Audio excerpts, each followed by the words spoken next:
2 days later, after, well, scraping, brushing, more scraping, vacuuming, washing, drying out, especially with the dehumidifier over here.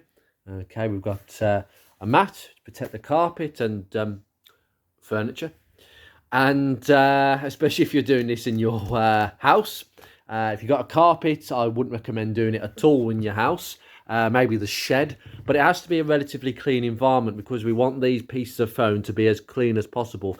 And the driver's seat is definitely the most grubbiest seat of the lot, but it's still relatively clean. It's held up really well. It's a random hole in the foam. It's very strange. It's not a cigarette burn or anything. It's just random. It's very strange indeed. I've got a feeling that the lady might have been a smoker, but there's very minor evidence that somebody was a smoker at some point. But I'm really pleased, and all nicely dried out, and the back is just as nice as well. Now we have the seat material to put over this. Now to do this job, you're going to need obviously some contact spray. Now I've got some brake cleaner on standby because if you get this accidentally on this side of the trim, not the back side, you're going to need something to get it out quick. And brake cleaner is brilliant at getting rid of excessive glue. Luckily, I've not actually had to use the brake cleaner because I've been very, very thorough.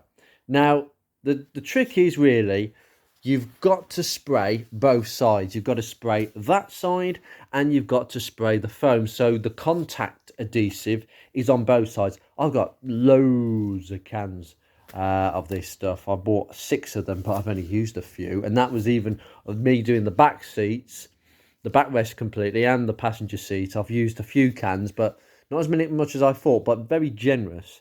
You just got to use generic stuff, and it will kind of look like this on the backside. Unfortunately, this is the one we're going to be using at the moment, and it's a bit tricky to get all this stuff off, but I have reduced the amount quite considerably. There was way more than this, and whatever's stuck on is hard baked on. The flaky stuff I've managed to peel off. That stuff you don't want on there, but the stuff that's hard baked, don't worry about it, because when I'm finished, all this will be like this underneath. Which in the future might make it more difficult doing this job again. I'm not sure how many times you can really do this job without sort of thinking, well, how do we get this off completely? And you can't really, unless you know how to have some sort of chemical release to get it off the backing of the material. So you got to do this properly, because I'm hoping that this job will last the car maybe for the next 15-20 years. It's very possible with some minor care here and there. This foam is always going to, well, the material is always going to come away from the phone eventually. But anyway, let's crack on, and I'll just show you how to do one. Very simple. Don't really care about that foam being there. But anyway, what we've got to do is locate this. Now, obviously, we've got all the creases. I do excuse the shadow, guys. I'm working off with the lights on. But we've got all the creases. Now, these creases, you can't take these creases out. They are just there from sitting in that same position for years. But that's a good thing. You can use it as basically as a guide to get it sitting right. And at the moment, it's the wrong way around. And what we want is we want this stuck down as much on their face as possible. Now, the problem is, and this is the tricky bit of doing this, as I've described about shrinkage, you're going to get some element of creases in the corners. I will try and get as many of these out as possible. But the truth is, with this fabric, these cars came out the factory looking like this on the seats. So I'm not going to really worry too much. So I'll just get it in position. Take your time. It's not quite right. And crack on.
This is just looking amazing. It's starting to look absolutely fantastic. Now, you saw my technique there, guys. I was just rolling it with my hands, just gently, just pushing it further along. That's it, because you can feel any undulations and creases. So I do it 50-50. I had it rolled 50-50. Spray that side, push it down, spray this side, go around the other side. Remember, come from the back side. If I'd have done this side that you've just seen from this side, I'd have had to have been doing this. That's a bit awkward, that is. You need to see what's going on. Go to the other side and push forward. I find that's a good technique for this, and the same will be applied to that. Now, that's the hardest bit. This is the bit that you're going to see. It's the bit you're going to sit on. It's the area you need to concentrate on and put lots, because this is, number one, the thing that comes apart. And I have managed to get the creases almost exactly. I think I just went a bit too more forwards on this side, because I can see the crease here that was in this crater, but it will merge quite nicely when it's all completed. But this is the awkward bit. Round the blooming side, this is where it gets a bit sort of granddaddy's chair material like. It just looks like a bloody old-fashioned armchair. What do you do with all this? It's too much material. Well, simple as, you go from the back side and you start there. Now, you could easily try and iron out the creases by just pulling it. Have a little bit of a play and see what you can do by pulling the material this way. You could do that. You could start from the front. There's no real true answer to this, but I would start probably from the front side. Now, just put a bit of cardboard there, mainly to protect my trousers. And make sure you don't aim it here. Please aim. The side bits do take some doing. See, it's already, I've already got some. Get off. Any excess can be just wiped off with a bit of brake cleaner later on, if you can feel if you can put your hand across this and it feels, oh, that's tacky, it is definitely contact cleaner, contact spray you've got on there, should say.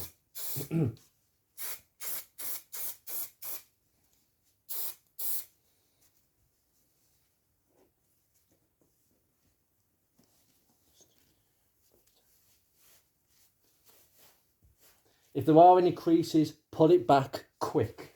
This is why you have to be very, very quick when you start this sort of process.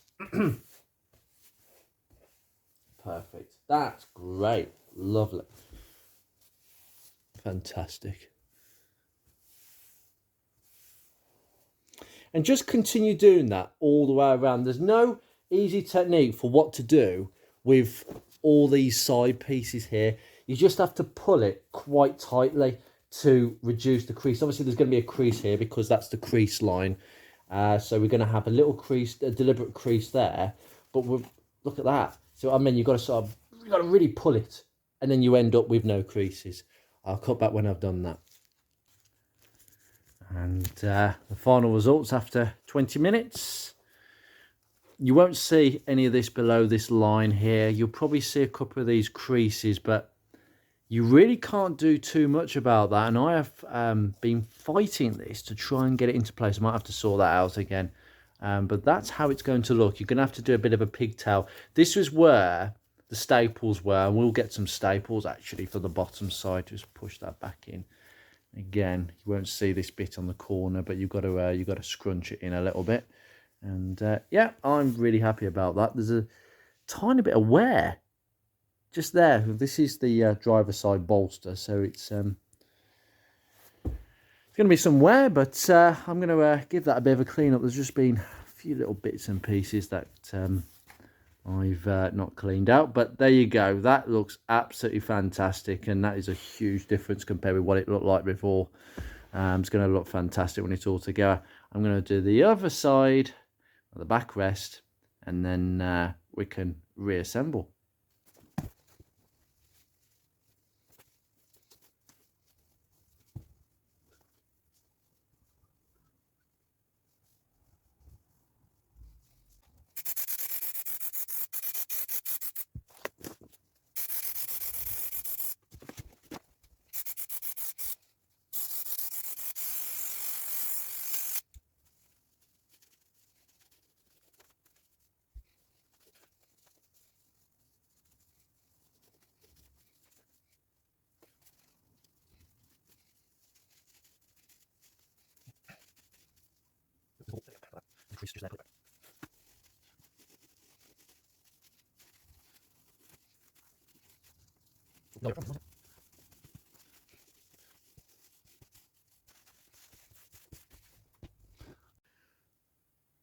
Oh, that is brilliant.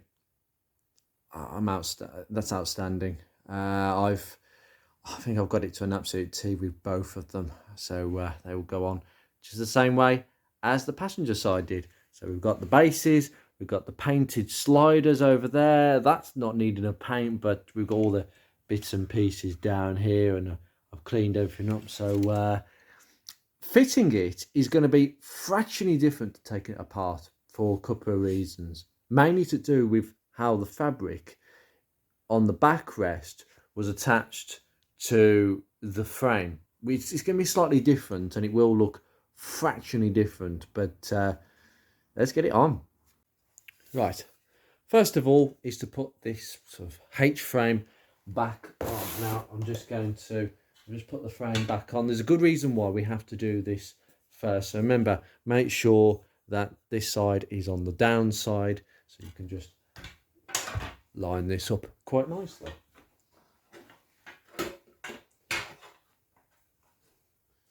Just line the bolts in nicely.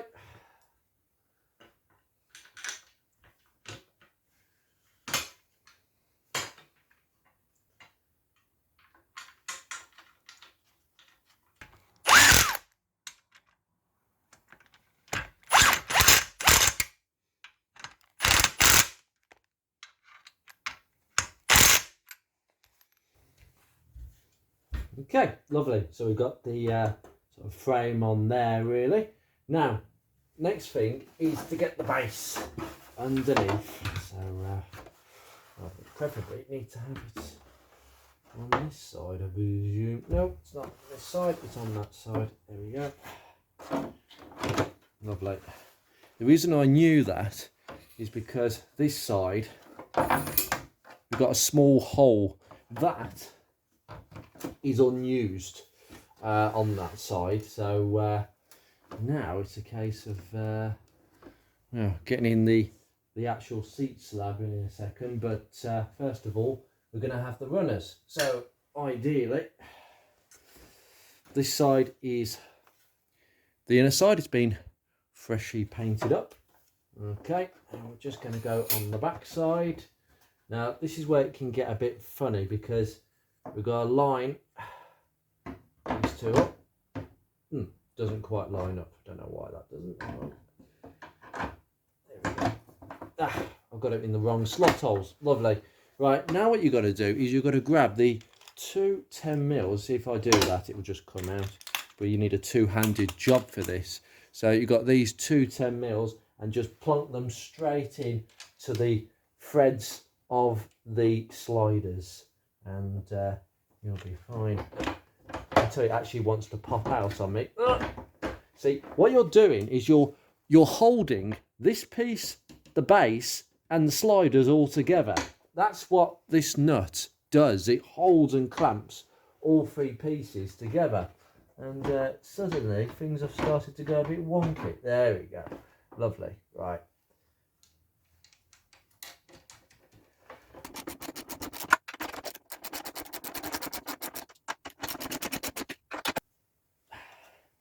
Comes a bit easier when you've got one side done.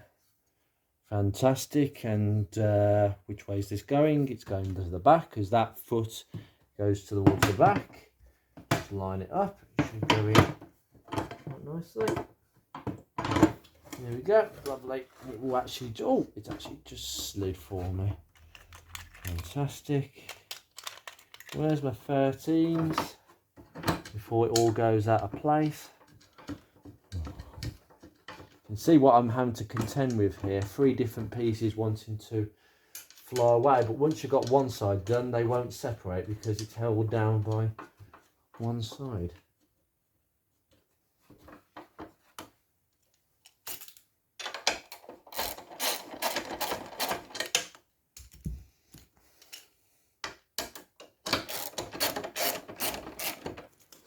Right, now we've got the H frame, so H sort of frame inside and attach the main backrest and the subframe, we now have a structure. That is now the structure. It's very, very simple. We have to put this in, which is our springs, and we've got to make sure that these steel rods are at the top side of these pieces of, I don't know what this is. I wonder what sort of material these are made out of. But they just slide in vice versa. But you have to get these springs in. You have to get these springs into these these little holes here, and they hook. Well, this is going to be such a fight, it's untrue. So forgive me, I might start swearing. Some mechanical assistance might be required. Had to use a pick to sort of hook it. Oh, dearie me. That's the old trick. Just use a pick and just hook it towards the line. Done.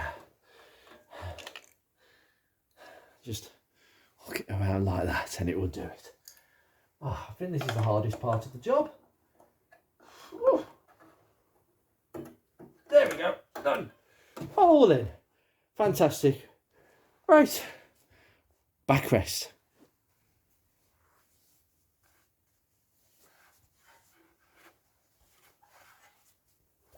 Right. Lovely. Fantastic. Now there's no real particular way of doing that. Just place it over and you should have scraps of material that should come out. Right, so you can see pretty clearly about what's going on here.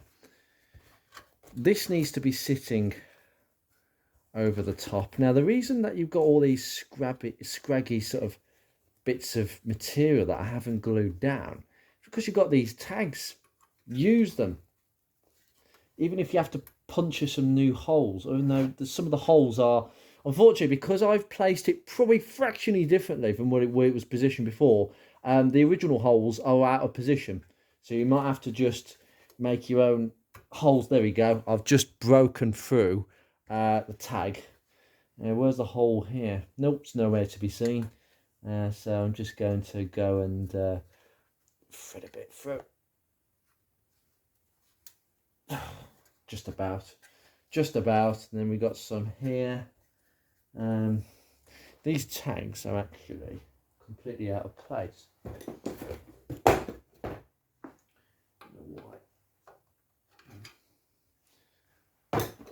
Mr. Pick. If you have to, bend the tabs out a little bit. There we go. And then just bang them back in. There we go. Lovely. Fantastic. And that just holds it. And what you can do is just go all the way around and just fit the rest of this quite nicely into these tags. And it should be left with quite a nice result. So just continue doing that.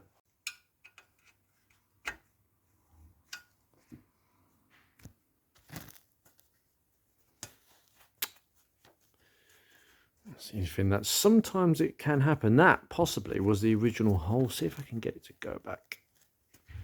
Yeah. Well, let's grab the material, but again, use the original holes if you can. I want this material to be under some kind of pressure, because that way it's not going to crease, or it's going to be less liable to causing issues. There you go. That's gone through. That just needs to be repositioned. Yeah, make sure that this material, see what I mean, that was where that was. There we go. And that's where your clip will go through from the side plate, or the backing plate I should say. So I'll put that one in, and then we can sort out the springs to connect to there. Once again, we're going to play hunt the springs. So the small piece goes on the inside and the long piece goes on this piece. So come on, there we go. Now the first one is always not bad. See, that was easy, but the problem is now is the one down here is going to be the worst one because it's going to push this way. Always the way, but bit of persuasion.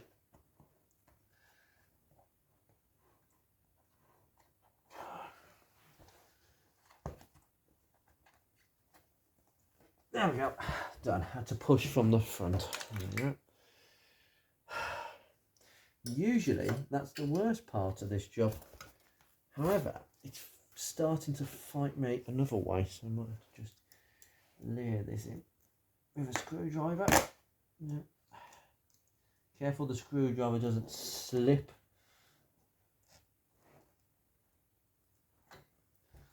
There we go. Done. Lovely.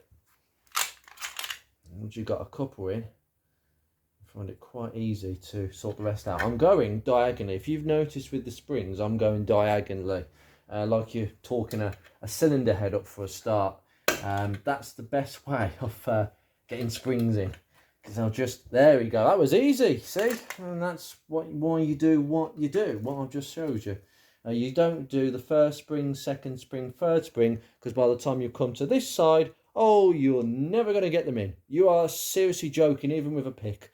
There'll be too much strength pulling it this way, and you'll be trying to stretch your spring. Can't do it. Can't do it. You have to do that. You have to do opposites. And then we'll come back over here. Try not to get caught. There we go.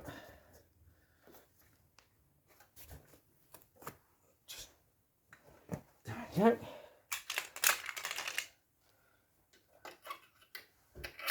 Very satisfying. It's all coming together very nicely. Apart from this last one, the last one is always the worst one because it will still try and fight you, and it is. So we use my pick, actually use my screwdriver to try and use the pick again. There we go, done. A good old-fashioned pick wins. The one with the hook, that's the one I'm using. This is a job of multiple tools, I will tell you. But yeah, that's all on. Now, as far as the structure is concerned, I've just glued a little bit of this on the back side. That's all good. Now, we're in a position now where we can just put the back shell over the top.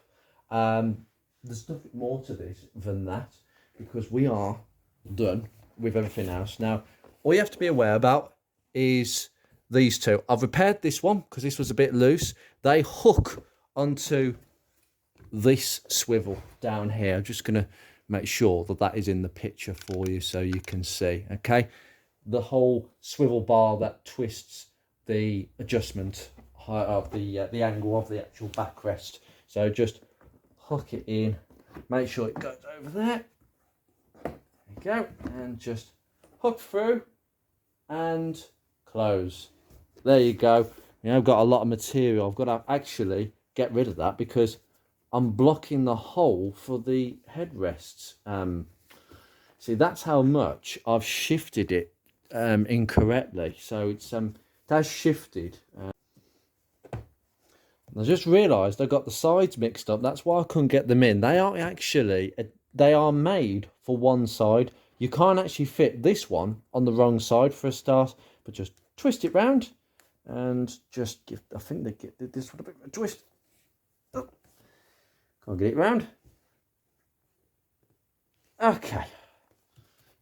Might need a bit of persuasion to knock around. I think that's a bit stiff, that is. If you are struggling, I will recommend this. Just protect the item and no, it's still not turning. Why is that not turning? Ah, there we go. Just without damaging the plastic. Lovely. Job done. Right, now that will hold the backrest nicely in place, mostly. But we need now to secure it properly with some clips. Now I'm hoping to God I can actually see what I'm doing, but I actually have some black clips for Monsieur just here. And I think, yes, there they are. They are 7mm fir tree clips. They're not grey, they're black, but beggars cannot be choosers, guys. Ford don't sell this stuff no more. I'm hoping that I can actually get this in. Now, this is the problem. I can't actually see the hole.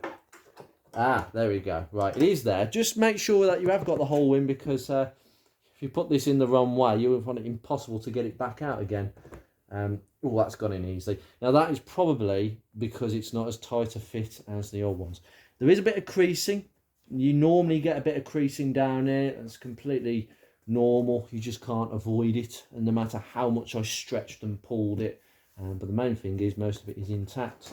And just turn it round. And I can see the hole straight away on this side for some strange reason. It's right there. And it's not as secure, that one, actually. I don't know why. That's weird. That's not gone in very nicely at all.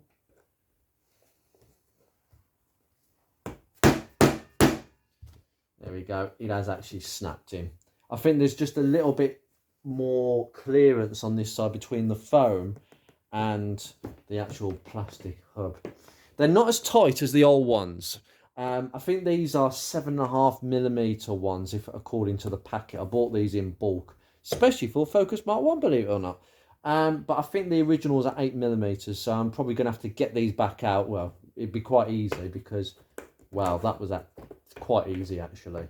But they do secure the seat roughly, but I think I'm going to have to come back and replace these on another day. But for now, that's absolutely fine. These aren't going to rip out or anything.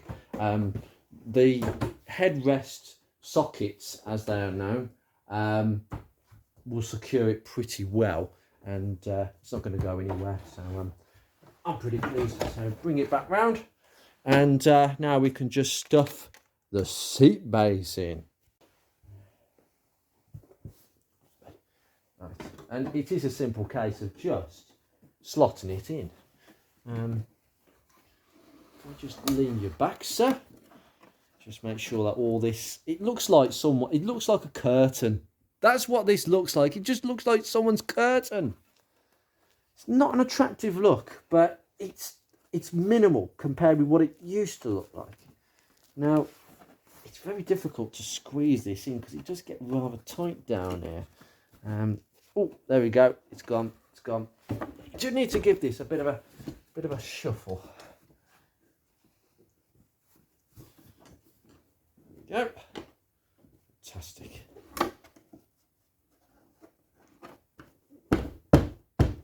Right. Let me just go to the other side. Now, it's going to keep coming out.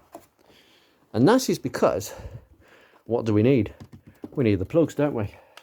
Now, these plugs are going to be under some stress, I can guarantee you. Now, at the moment, do you know what? I can't even see them. This has not come through. There we go. You see that? It's just come through on that side. I'm just going to secure that. My screwdriver out. I might need, if this starts rounding, I'll have to get my flat braid. This is very soft. That's not good. It's under a bit too much strain, that's why. I might have to go anyway. Right. We can just put the wagon wheel back on. Just spline it in. There it goes one way and it clicks in quite nicely. I don't think it goes... No, it just clicks in and it doesn't go any further than that. Put the centre back on and lovely. Oh, it's fantastic. Oh, yes. I mean, a little bit here. Sorry, I'm putting it in one way. I'm trying to keep this chair in the region of my camera. Better camera equipment is on the way, guys. I am not going to use my smartphone for too much longer. So we've got a bit going on here, but you can't avoid that. Now, the major difference, really honestly, is this area here. See where my finger is? You can actually see through that hole. You couldn't before because the material actually wasn't applied very thoroughly to the back ends of the corners on both the backrest and the seat slab. Might have been from the factory, but I've done it slightly differently. Now, as you can see, I got my lines slightly wrong here. I actually put this material too far down, but it will wear to this line now. This is perfect.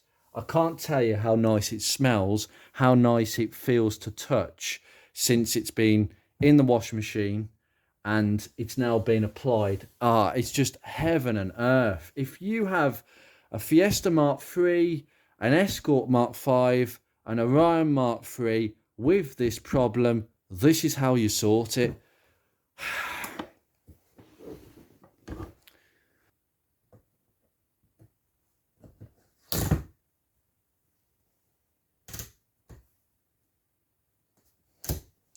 Some of you may have noticed that I've actually cleaned these up. I've just given it a bit of a wet sand and a bit of a chrome polish, and believe you me, these now sliding, as you can see. Perfect. Just giving these a bit of a clean up as well, and I've just tidied up some of the loose material around where the stalks go, but that's perfect. Perfect. Absolutely beautiful. This is my driver's seat. This is the seat that I'm hopefully going to sit in many times as the current custodian of this wonderful car. And yeah, she might not be running, but she will be running at some point in the future. And this has been a fantastic task because it's cheap. I reckon it's cost me, probably, excluding the clips I already had, probably about £12–13 worth of contact spray. The rest of it is just hard labour, and good job, because my labour is completely free, and Project Ruby is going to look amazing in the interior, and the interior really does reflect the car now, and the carpet is looking amazing. 15 buckets later, I was given a suggestion actually to get one of those spot cleaners, Vac Spot Clean, where it just sucks the water up and you can see the dirty rubbish that comes out. Yeah, they're quite good machines actually, but the problem is they're the sort of machines that I couldn't justify spending, because they're not expensive depending on which sort of model you go for, but I can never justify paying that sort of money for very little use that I use them for. I have very few cars and they all are very clean, so I really wouldn't get the benefit of that. If you're a car dealer or somebody who's constantly buying and selling cars, or buying and moving them on after a few while, and you're very OCD about the cleaning and the cleanliness of your car, then naturally a spot clean will be perfect, but never justify it, to be honest. Good old-fashioned hard graft. Anyway, I'm going to leave you here with some images of some of the other pieces of the interior.